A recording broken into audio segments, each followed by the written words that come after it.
দেশের বিভিন্ন ধর্মীয় উপাসনালয়ের ইমাম, মুয়াজ্জিন ও পুরোহিত ও যাজক সহ ধর্মীয় নেতাকলল্লাই মাসিক সম্মানী প্রদান কার্যক্রমের উদ্বোধন করি প্রধানমন্ত্রী তারেক রহমান।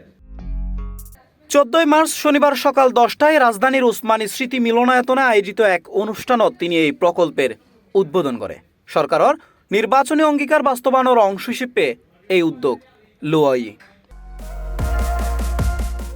এই প্রকল্পের আওতায় 4,958 মসজিদুর ইমাম, মুয়াজ্জিন ও খাদেম, 990 মন্দিরের পুরোহিত ও সেবায়িত, 144 খান বৌদ্ধবিহারের অধ্যক্ষ ও উপাধ্যক্ষ এবং 396 গির্জার যাজক সহ সংশ্লিষ্ট ধর্মীয় সেবকসকলে মাসিক সম্মানী পেব।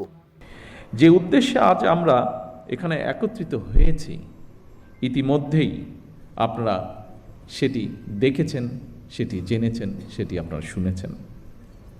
সমাজের বিভিন্ন শ্রেণী পেশার মানুষ যারা অর্থনৈতিকভাবে হয়তো বা অনেক ক্ষেত্রে পিছিয়ে রয়েছেন, তাদের জন্য একটি সম্মানী বা আর্থিক সহায়তা কিংবা কর্মসংস্থান সৃষ্টির মাধ্যমে আর্থিক বৈষম্য দূর করে আমরা সবাই মিলে একটু শান্তিতে একটু ভালোভাবে থাকব।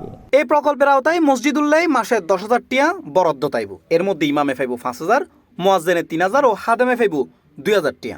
আর মন্দির, বৌদ্ধবিহার ও গির্জাল্লাই মাসিক 8,000 টিয়া করে সম্মানী নির্ধারণ করই। সরকারের মতে এই উদ্যোগ ধর্মীয় নেতাকলর জীবনমান উন্নয়ন ও ধর্মীয় সম্প্রীতি জোরদারে ভূমিকা রাখিব। C+ TV, Chittagong.